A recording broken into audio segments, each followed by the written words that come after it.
नमस्कार दोस्तों, सीमा हैदर पर भारतीय जांच एजेंसी का शिकंजा कसता जा रहा है। हालांकि अभी तक पूछताछ में कुछ ऐसा नहीं मिला है जिससे उसके पाकिस्तानी या उसकी खुफिया एजेंसी आईएसआई का एजेंट होने की पुष्टि हो सकी हो। 2 दिन में करीब 16 घंटे चले पूछताछ के बाद यूपी एटीएस को शक है कि सीमा हैदर उन्हें गुमराह कर रही है। दरअसल 5वीं तक पढ़ाई करने वाली सीमा हैदर जिस कॉन्फिडेंस के साथ सवालों का धड़ाधड़ जवाब दे रही है, उससे एटीएस और अन्य जांच एजेंसियां सतर्क हो गई हैं। अब इस बात की जांच हो रही है कि कहीं सीमा हैदर पर नजर रखकर कोई उसे गाइड तो नहीं कर रहा है। अब इस मामले में यूपी एटीएस को खुफिया एजेंसी आईबी से भी कुछ अहम जानकारियां मिली हैं।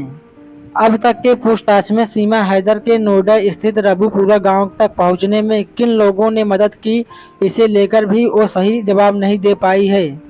इसके अलावा यूपी एटीएस को पूछताछ में एक और सबसे बड़ा खुलासा ये हुआ है कि सीमा ने कुछ सैन्य अधिकारियों को भी फ्रेंड रिक्वेस्ट भेजी थी। भारत आने से पहले सीमा ने 70,000 पाकिस्तानी रुपए में एक मोबाइल खरीदी थी।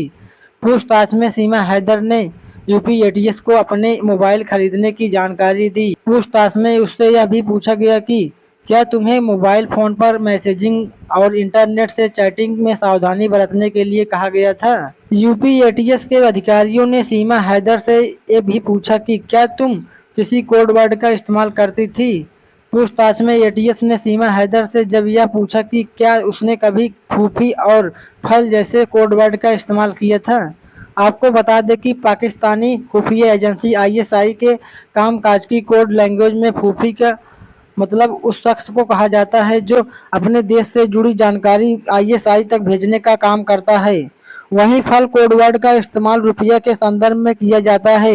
यूपी एटीएस ने सीमा हैदर से ये भी पूछा कि तुम इतनी शुद्ध हिंदी कैसे बोल लेती हो, तुम्हें रीति रिवाजों के बारे में कैसे पता चला। एटीएस को इसलिए भी शक है कि सीमा हैदर के शब्दों से पाकिस्तान में दूर दूर तक कोई नाता नहीं था, लेकिन इस लड़की की भाषा में कभी भी उर्दू नहीं झलकती है। क्या यह संभव हो सकता है कि महज चंद महीनों में सालों तक पाकिस्तान में रही एक गरीब लड़की की भाषा पूरी तरह से बदल जाए। वो हिंदी के ऐसे मुश्किल शब्द का इस्तेमाल करती है जिसे बिना पढ़े लिखे जानना संभव नहीं है। सीमा हैदर के पास 8 मई को मोबाइल फोन का बिल मिला है और 8 मई को ही सीमा का पासपोर्ट भी जारी हुआ है और इसके 2 दिन बाद यानी 10 मई को ही उसने पाकिस्तान छोड़ दिया।